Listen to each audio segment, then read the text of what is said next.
Good evening, good morning and good afternoon to everyone.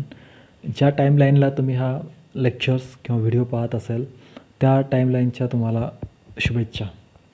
Today's lecture we are going to discuss or to solve the solutions of the remaining numericals in electrostatics and magnetism also. Such type of questions are frequently asked in various entrance exams like JEE Main, JEE Advanced and IIT also. Today's lecture we are going to discuss the remaining problems or numericals in electrostatics and magnetism. Okay, if anyone has any queries or any questions regarding any concept in physics or any chapter in physics, then ask in comment below. If you are visiting this channel for the first time or watching this lecture for the first time, then please press the subscribe button and also press the bell icon so that whenever I upload a lecture on a new topic, you will get notifications.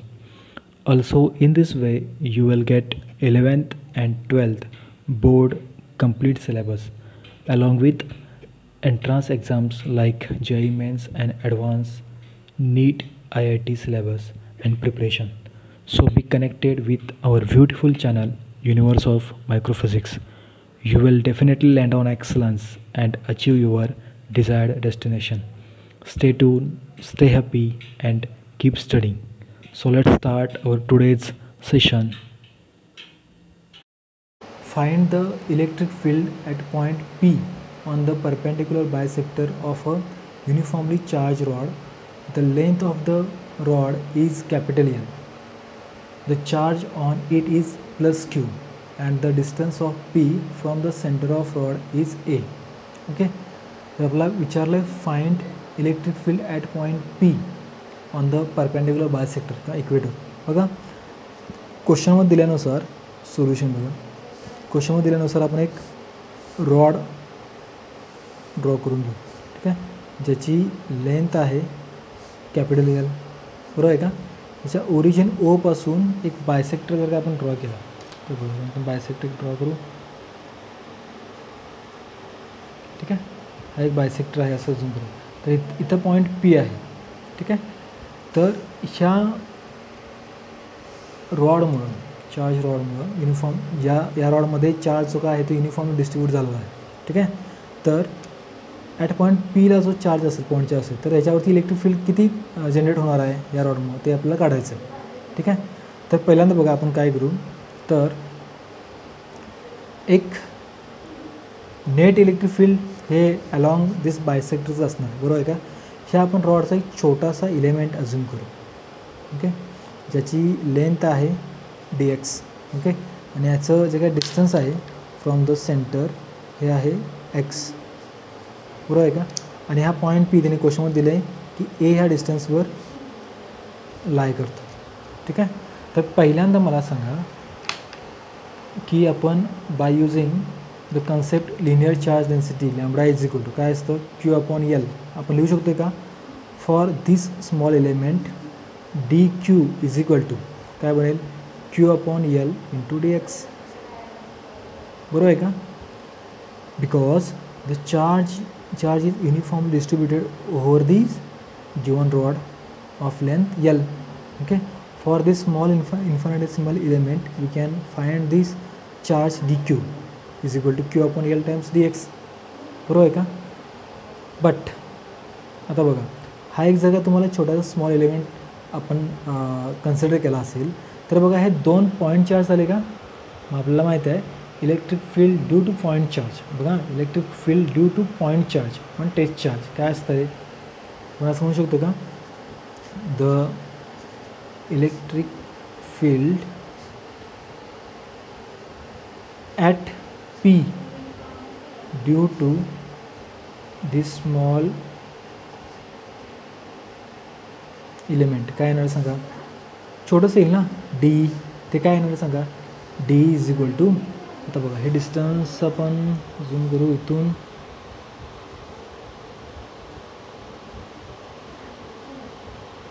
Okay, हे distance आता ह्याला आपण थोडंसं नाव देऊ.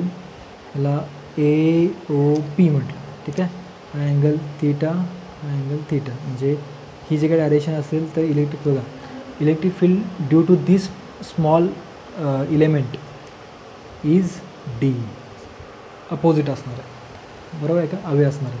D काय बनेल 1/4 पाय epsilon not D Q upon distance A P square, बरोबर आहे का. परंतु आपल्याला माहिती आहे की जे नेट किंवा रिझल्टंट इलेक्ट्रिक फील्ड आहे ते अलॉंग बायसेक्टर असणार आहे, बरोबर आहे का. The resultant field at P will be along O P. Okay, therefore we find the component of this D vector, बरोबर आहे का. आता बघा, हा जर काय डी वेक्टर असेल तर याचा हा ज्या साईडला थीटा आहे त्या साईडचा हा जो कंपोनंट आहे तो काय बनेल बघा, the component of D E along O P is given by काय बनेल डी ई कॉस थीटा. डीची व्हॅल्यू काय भेटले D Q upon 4 pi epsilon naught A P square, okay, into cos theta. आणखीन बघा आपण cos theta in triangle A O P, cos theta काय बनतो रे, cos theta O P upon A P, बरोबर आहे का. ही व्हॅल्यू आपण इथं पुट करू. Therefore D Q upon 4 pi epsilon naught A P square into cos theta O P upon A P, बरोबर आहे का. नाव आता बघा डी क्यूची व्हॅल्यू काय, डी क्यूची व्हॅल्यू तुम्ही काढला आहे, त्याला आपण इक्वेशन नंबर 1 म्हटलं. डी क्यूची व्हॅल्यू काय Q D X O P किती आहे, ए आहे, A upon 4 pi epsilon naught A P Q, बरोबर आहे का, बरोबर आहे ना. But A P is equal to A P, बघा A P is equal to काय बनेल सांगा रे, हा एक राईट अँगल ट्रायंगल आहे पी ओ ए, बरोबर आहे का. देअरफॉर हायपोटेनस ए पी काय बनतो A P square is equal to O A square plus O P square, बरोबर आहे ना. त्यामुळं A P square is equal to O A square plus O P square. O एची value X square plus O Peechi value A square, बरोबर आहे का. आता Q D X A upon 4 pi epsilon naught, तर value काय बनेल A square plus X square raise to 3/2. चालेल. काय घेतलं मी 3/2, कारण की ही ए पी स्क्वेअरची व्हॅल्यू आहे रे, ए पी स्क्वेअरची व्हॅल्यू आहे. तुम्हाला काय हवं आहे ए पी हवं आहे, ए पी भेटलं काय भेटणार आहे X square plus A square raise to 1/2. जर याची व्हॅल्यू ए पीची व्हॅल्यू इतकी असेल आणि त्याची पॉवर पुन्हा 3 असेल तर व्हॅल्यू काय येते, तिचा इंडेक्स 3/2 असेल, 3/2 होईल. लक्षात आलं. नाव आता ही तुम्हाला काय भेटलं डी ई कॉस थीटा भेटलं, बरोबर आहे का. ठीक आहे. आता आपल्याला काढायचं काय तर बघा, मी याला या साईडला ठेवतो आणि इथं लिहायला स्टार्ट करू, इथून इकडं, ठीक आहे. आता बघा नाव द रिझल्टंट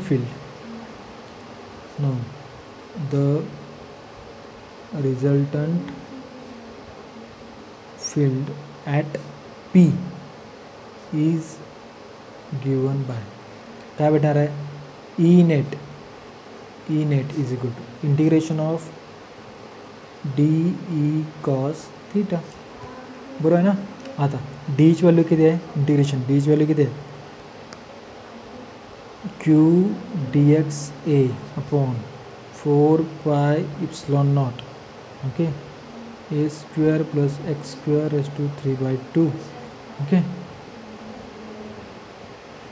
हेच आहे ना, हेच आहे. आता आपण काय करू, यातून कॉमन काय भेटतं बघा Q A 4 pi epsilon not आणि यल, सॉरी आपण इथे यल लिहिलं नाही ना, कारण की यल कुठे ना, यल इथे येणार आहे ना, हां कारण की डी क्यूची व्हॅल्यू केलं तरी म्हटलं यल कुठेतरी राहत आहे आपला डी क्यू इथं लिहिलं आहे आपण डी क्यू 4π यल 4π यल तर 4π यल मग तो बाहेर पडेल काय काय क्यू ए 4πε0 यल बरोबर आहे इंटिग्रेशन.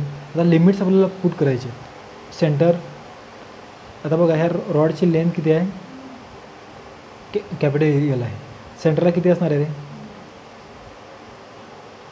इथं x = -l/2 असणार आहे आणि x = +l/2 असणार आहे. म्हणजे लोअर लिमिट काय येणार आहे -l/2 टू +l/2 बरोबर आहे. बरोबर आहे ना. देअरफॉर आता बघा ह्या सगळ्या कॉन्स्टंट बाजूला काढले शिल्लक राहिलं 1/1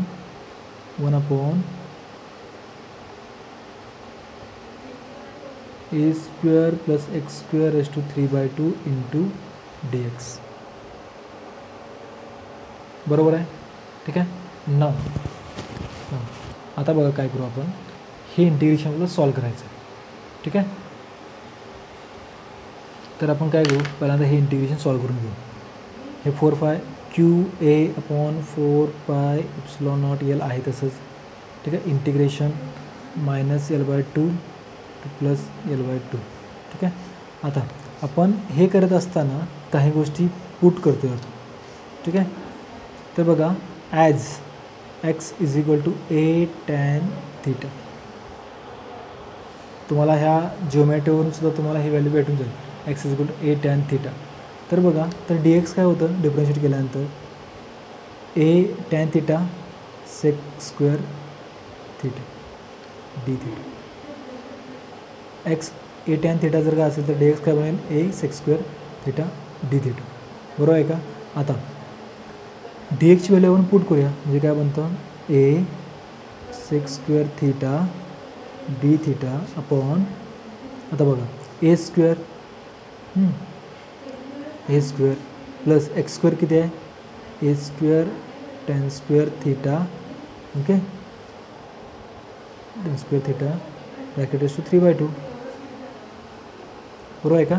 नाव आता बघा हे आहे तसंच Q/a 4πε0 e -l/2 +l/2 okay a sec² θ dθ upon आता a³ मी बाहेर काढू शकतो. काय बोलतो कळतं ना कारण बघा a² रेज टू 3/2 2 कॅन्सल होतं a³ राहतं इथं बरोबर आहे ना.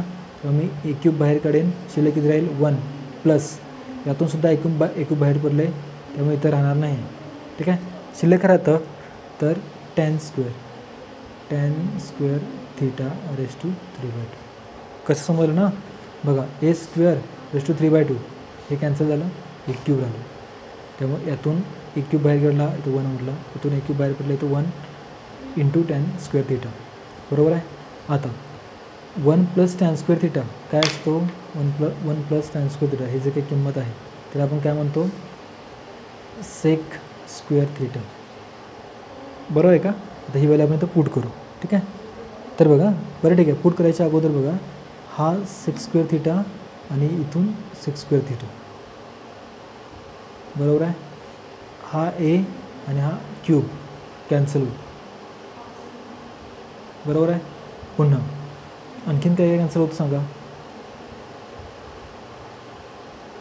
शिल्लक काय काय राहतं ते आपण पहिला लिहू. ठीक आहे QA 4πε0 e okay -l/2 +l/2 okay तर यातून कॉमन बाहेर पडतं काय 1/a² उरले ना हे गेला 1/a² बाहेर काढला आपण ते शिल्लक राहिलं तर 1 sec² θ ओके याचं हा किती आहे sec² θ बघा हा sec² θ रेज टू 3/2 म्हणजे sec³ θ मधला एक sec² गेला उरला किती sec θ उरला म्हणजे 1/sec θ dθ उरलं आणि 1/sec θ dθ आन्सर काय येतं cos θ येतं बरोबर आहे. तर मग QA 4 pi epsilon L A square याचा आन्सर येतं कॉस थिटा डी थिटा. ठीक आहे. आणि पुन्हा सॉल्व केलं क्यू ए, आता direct integration Q A 4 pi epsilon L A square, answer काय येईल sine theta. Okay, minus L/2 2 plus L/2. बरोबर आहे का? ठीक आहे. आता आपल्याला काय करायचं आहे तर पुन्हा आपण फिगरचा विचार करू. ठीक आहे. ट्रायंगल AOP मध्ये साइन थिटा किती असतो OA अपॉन AP. बरोबर. AP OAची व्हॅल्यू किती आहे x अपॉन APची व्हॅल्यू आपण काढलेली आहे कुठं इथं. AP is equal to A square plus x square raise to half. बरोबर आहे ना. तर मग ही व्हॅल्यू आपण इथं पुट करू. म्हणजे काय बनतं QA upon 4 pi epsilon naught L A square into bracket sine theta म्हणजे काय x upon A square plus X square. Okay, bracket raise to half raise to value put करायचे प्लस L/2 मायनस L/2. बरोबर आहे का? ठीक आहे. नाव upper limit put करू. पहिल्यांदा आपण काय करू एक्सच्या ठिकाणी अप्पर लिमिट पुट करा, नंतर एक्सच्या ठिकाणी मायनस लिमिट पुट करा. बरोबर आहे. ठीक आहे. देन फायनल आन्सर काय भेटतं हे सॉल्व करून बघा. मी लास्ट स्टेप लिहितो डायरेक्ट. ओके, AQ अपॉन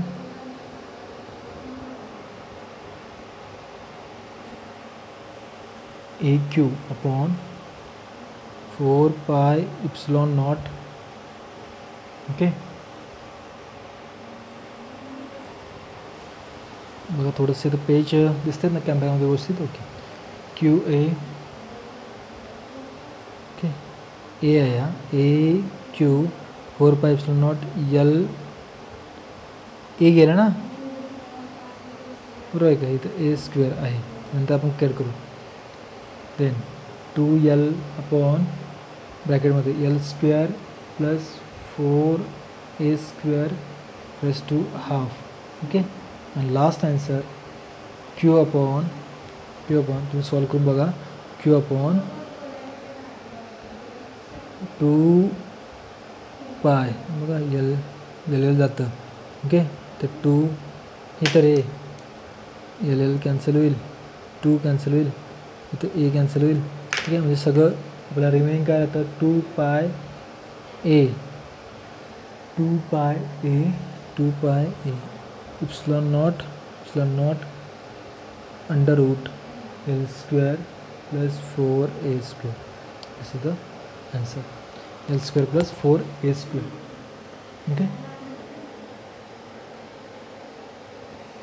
हे आपला आन्सर असेल. थोडंसं मॅथमॅटिकल फ्रेमवर्क आपण जास्त यूज केलं आहे. ठीक आहे, त्यासाठी हे व्यवस्थित दिसतं ना रे. बघा जरा व्यवस्थित कॅमेरामध्ये बघा. मी इथं थोडंसं 2 मिनटं काही सेकंड थांबतो. तुम्ही पॉज करा, स्क्रीनशॉट काढा आणि ॲज इट इज सॉल्व करण्याचा प्रयत्न करा. ठीक आहे, आपण पुढचा प्रॉब्लेम सॉल्व करू. ओके, झालं सगळ्यांचं. ठीक आहे. तर नेक्स्ट बघू आपण. बघा पुढचा प्रॉब्लेम काय आहे. In a circuit 10 coulomb of charge is passed through a battery in a given time. The plates of the battery are maintained at a potential difference of 12 volt. How much work is done by the battery? Simple question आहे. काय दिले सांगा. चार्जची value दिले Q is equal to 10 coulomb दिलेला आहे. ठीक आहे. क्वेश्चन नंबर किती आहे बघा रे, आणि सोल्युशन. ठीक आहे. 10 कुलमचा चार्ज दिलेला आहे. आणखीन काय दिलं आहे व्होल्टेज दिलं आहे, म्हणजे पोटेन्शियल डिफरन्स 12 व्होल्ट दिलेला आहे. बरोबर आहे का. विचारलं आहे वर्क डनच विचारलं आहे. आणि आपल्याला सगळ्यांना माहिती आहे कोणते आपण हे करतो work done to transfer a charge through potential difference. Okay, जर 2 पॅरलल प्लेट्स कॅपॅसिटर्स असतील, 2 पॅरलल प्लेट्स असतील आणि त्यामध्ये जर आपण एक युनिट पॉझिटिव्ह चार्ज ठेवला असेल आणि त्या 2 प्लेटच्या अक्रॉस जर का आपण एक पोटेन्शियल डिफरन्स प्रोव्हाइड केला असेल, तर तो चार्ज त्या पोटेन्शियल डिफरन्सच्या थ्रू त्या इलेक्ट्रिक फील्डमध्ये काय करतो, वर्क डन करत असतो. Therefore the work done by the battery is given by W is equal to Q into काय येणार आहे, V. Q into V. Charge किती आहे, 10 into voltage 12 is equal to 120 joule. This is the answer. लक्षात आलं का? म्हणजे बघा पुन्हा येतात, the work done to transport. बघा बघितलं होतं ना, एक दोन प्लेटच्या ॲक्रॉस जर काय पोटेन्शियल डिफरन्स जर काय प्रोव्हाइड केला असेल, ओके, आणि एखादा पॉईंट चार्ज असेल प्लस पी, तर आपण काय म्हणतो, the work done to transport a charge cube through a potential difference V is D Q. Thus the work done by the battery is 10 coulomb into 12 volt. तर किती answer येईल, 120 joule. Okay. Then next problem बघा, a uniform electric field of magnitude E is equal to E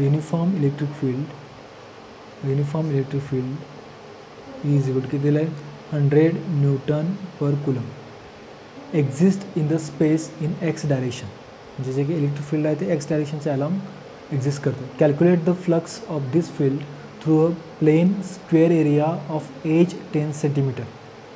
ठीक आहे, placed in the Y Z plane, take the normal. बघा हे X डायरेक्शनला move करतं आहे आणि वाय झेड प्लेनच्या across, okay, electric field lines pass होत आहेत. तर त्या ठिकाणी जनरेट होणारा फ्लक्स विचारलं आहे. तर आपल्याला माहिती आहे flux phi is equal to काय असतं रे, simple definition E dot D S. बरोबर आहे का? ईच व्हॅल्यू आहे 100 न्यूटन कुलम, ओके, आणि तुम्हाला जो एज दिली आहे एरियाची ती किती आहे, इंटू 10 सेंटीमीटर ना, 10 सेंटीमीटर घेऊन आहे. म्हणजे मी असं लिहू शकतो 0.10 मीटर स्क्वेअर. बरोबर आहे. आन्सर येईल फाय इज इक्वल टू, बघा हे करून किती येतं, 100 इंटू 0.1, आन्सर येतं 1.0 newton metre square per coulomb square. This is the answer. बघा इलेक्ट्रिक फील्ड एक्स डायरेक्शनला ट्रॅव्हल करत आहे किंवा ट्रान्सफर करत आहे आणि वाय झेड प्लेनच्या across electric field lines pass होते. तर त्या ठिकाणी फ्लक्स जनरेट होईल्यानंतर ते किती असणार, phi is equal to 1.0 newton metre square. Electric flux काय असतं, number of electric field lines passing per unit area perpendicular to the plane. बरोबर ना? ठीक. देन नेक्स्ट क्वेश्चन बघू आपण. ओके, बघा पुढचा क्वेश्चन आहे, a proton is projected with a speed of 3 × 10⁶ metre per second horizontally from east to west. A uniform magnetic field B of strength 2.0 × 10⁻³ tesla exist in the vertically upward direction. Okay, then find the force on the proton just after it is projected. Okay, and what is the acceleration produced. ठीक आहे, बघा एक proton आहे जो east करून वेस्टला travel करतो. ठीक आहे, या साईडला नॉर्थ आणि साऊथ. ओके, तर बघा सपोज हा प्रोटॉन आहे, ह्या साईडला ट्रॅव्हल करतो, याचं व्हेलॉसिटी इकडं असेल ना. ओके, आणि जे मॅग्नेटिक फील्ड आहे ते व्हर्टिकली आहे, व्हर्टिकली अपवर्ड. सपोज करा तो मॅग्नेटिक फील्ड असं वरती आहे, याचा अर्थ काय, ते इकडं वरती आहे, म्हणजे वरच्या साईडला आहे, दाखवता येत नाही आपल्याला. तेव्हा फोर्स जो वेक्टर आहे तो इकडं असेल. बरोबर आहे. ठीक आहे, तर या केसमध्ये गिवन काय बघा, velocity V is equal to 3 × 10⁶ metre per second given आहे. Magnetic field B is equal to 2.0 × 10⁻³ tesla हे गिवन आहे. ठीक आहे, then to find force on proton in magnetic field काय असणार आहे, QVB साइन थीटा. बरोबर आहे. क्यूची चार्ज ऑन प्रोटॉन किती असतो, 1.6 × 10⁻19 into velocity of proton 3 × 10⁶ into magnetic field किती असणार आहे, 2.0 × 10⁻³ तर sine theta, angle between velocity and this force ते किती आहे 90 आहे, त्यामुळे साईन 91 येतं इंटू 1. देअरफोर आता 10⁻19 10⁻6 -13 -3 -16 10⁻6 1.6 into 3 into 2.6 9.6 into 10⁻6 Newton. This is the force acting on proton in given magnetic field. बरोबर आहे का? Now acceleration of the proton. Acceleration a bar is equal to formula काय असतो F/m. Fची व्हॅल्यू किती आहे 9.6 into 10⁻6. Mass of proton 1.67 10⁻27 kg. बरोबर आहे. आता जर तुम्ही हे सॉल्व केला 10⁻27 वरती जाईल +27. तर final answer 5.8 into 10⁻11 metre per second square. This is the value of acceleration. बरोबर आहे का? ठीक आहे. तर नेक्स्ट बघा, हे झालं. तर नेक्स्ट बघू आपण, हे कोणतं क्वेश्चन आहे बघा, त्याचं सोल्युशन असेल. तर नेक्स्ट क्वेश्चन आहे, त्याचं सोल्युशन आपल्याला बघायचं. ठीक आहे, मी रीड करतो आहे, डिस्प्ले होईल, तर लक्ष द्या आणि सॉल्व करण्याचा प्रयत्न करा. The charge of 2.0 मायक्रोकुलम moves with a speed of 2.0 into 10⁻6 meter per second along the positive x-axis. A magnetic field B bar of strength 0.20 J cap plus 0.40 K cap Tesla exists in space. Find the magnetic force acting on the charge. Okay, तर बघा आपला जे charge दिला आहे Q, त्याची value आहे +2.0 into 10⁻6 coulomb. बरोबर आहे. मॅग्नेटिक फील्ड बी ची व्हॅल्यू दिलेली आहे 0.20 जे कॅप प्लस 0.40 के बार घेतला आहे त्यांनी. Okay, into tesla. आणि वेलॉसिटी ऑफ चार्ज पार्टिकल दिलेलं आहे V is equal 2.0 into 10⁻6 metre per second. ठीक आहे. आणि विचारलं काय फोर्स कसं काढणार आपण, तर F bar is equal simple formula QVB. Okay, QVB sine theta हा असतो ना. आता बघा त्यांनी देताना जे काही वेक्टर्स ज्या व्हॅल्यूज आहेत त्या इन टर्म्स ऑफ वेक्टर्स दिल्या, त्यामुळे आपल्याला हा फॉर्म्युला नाही लिहू शकतो, तर आपल्याला वेक्टरच्या फॉर्ममध्ये आपल्याला एक्सप्रेशन लिहावं लागतं. तर F bar is equal to QV cross B. बरोबर आहे, चार्ज व्हॅल्यू. आता ह्या वेक्टरला एखाद्या मॅग्नेटनं मल्टिप्लाय केलं तर काय आन्सर वेक्टर येणार आहे ना. तेव्हा क्यूची व्हॅल्यू किती आहे 2.0 into 10⁻6 ओके इंटू V बारची व्हॅल्यू 2.0 into 10⁻6. बरोबर आहे ना. देन क्रॉस बीची व्हॅल्यू किती आहे 0.20 J बार प्लस 0.40 K बार आहे. ठीक आहे. पहिल्यांदा ह्याचा आन्सर किती आहे सांगा. 10⁻6 बघा, 10⁻6 10+6 कॅन्सल होईल. 2.0 2.0 4.0. ओके, तेव्हा 4.0ला याचा क्रॉस घ्यायचा. 4.0 इंटू दिस किती येणार बघा. 4.0 हे किती झालं 4.0 म्हणजे 4 इंटू 0.20 किती म्हणतं 0.8 J बार. बरोबर आहे. देन जरा आता इथं वेलॉसिटी काय म्हटलं, velocity moves with velocity along positive axis म्हणजे काय असणार आहे, इथं आय कॅप असेल ना, इथं आय कॅप असणार आहे.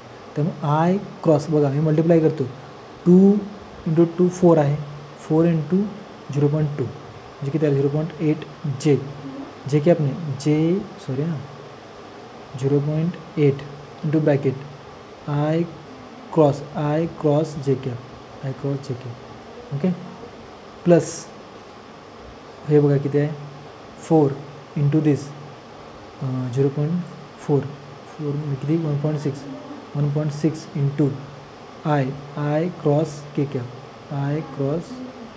समजते ना. बघा ही क्यूची व्हॅल्यू आहे, ही व्हीची value. Velocity along X axis त्यामुळे आपल्याला आयने मल्टिप्लाय करायला लागेल ना. बरोबर आहे का. 10 हे केलं मल्टिप्लाय केलं देन 10⁻6 कॅन्सल झाला प्लस 6 सोबत. ठीक आहे. 2.0 इंटू 2.0 4.0 आय कॅप शिल्लक राहिले इथं, लक्षात घ्या. 4.0 आय कॅप शिल्लक राहिले. ह्या दोघांची व्हॅल्यू किती आले? ह्या दोघांची व्हॅल्यू आले 4.0 आय कॅप आणि 4.0 I cap cross this bracket. मग 4.0 into 0.20 0.8 I cross J as it is. Then 4.0 into 0.4 1.6 I cross K. Okay. आता याचा आन्सर बघा 0.8 आय क्रॉस जे. हे कसं काढतो आपण? आय जे के. ठीक आहे. आपण सायक्लिक गेलं आय क्रॉस जे तर काय भेटतं? के भेटतं. ओके. जे क्रॉस के भेटलं की जे क्रॉस के असेल तर पुढची व्हॅल्यू आय कॅप. आणि याचं जर का रिव्हर्स आलं जसं की आय क्रॉस के तर काय भेटतं? जे भेटतं, म्हणजे मायनस भेटतं. रिव्हर्स क्लॉकवाईज असेल तर प्लस व्हॅल्यू घ्यायची पुढची. आणि जर का आपण अँटी क्लॉकवाईज गेलं तर पुढची व्हॅल्यू घ्यायची मात्र निगेटिव्हमध्ये घ्यायची. आता बघा आय क्रॉस जे काय येणार आहे? के. ठीक आहे. प्लस 1.6 आय क्रॉस जे बघा आय क्रॉस के उलटं चालू आहे ना. बघा I cross K anti clockwise चालू आहे, त्यामुळे आन्सर काय येणार आहे? Minus J cap. Therefore F bar is equal to 0.8 K cap minus 1.6 J cap. This is the answer. समजलं का? न्यूटन युनिट्स विसरायचं नाही. ठीक आहे. मी पॉज करतो आहे, तुम्ही हवं तर स्टॉप करून स्क्रीनशॉट करून घेऊ शकता. ठीक आहे. So let stop here. आपण पुन्हा भेटू एका नवीन लेक्चरमध्ये, अपकमिंग व्हिडिओजमध्ये. ओके. एक नवीन आर्टिकल घेऊन आणि त्या आर्टिकलच्या रिलेटेड एक नवीन अप्रोचसुद्धा घेऊन. Okay. With a beautiful concepts and beautiful numericals and their solutions also. तोपर्यंत स्टडी करत राहा. All the very best. आणखीन एक गोष्ट, जर का तुम्हाला एखादी क्युरीज किंवा एखादा क्वेश्चन असेल तर तुम्ही कमेंटमध्ये नक्की विचारा. आपण त्या क्युरीजचा किंवा त्या क्वेश्चनचा आन्सर अपकमिंग व्हिडिओमध्ये नक्की देऊ.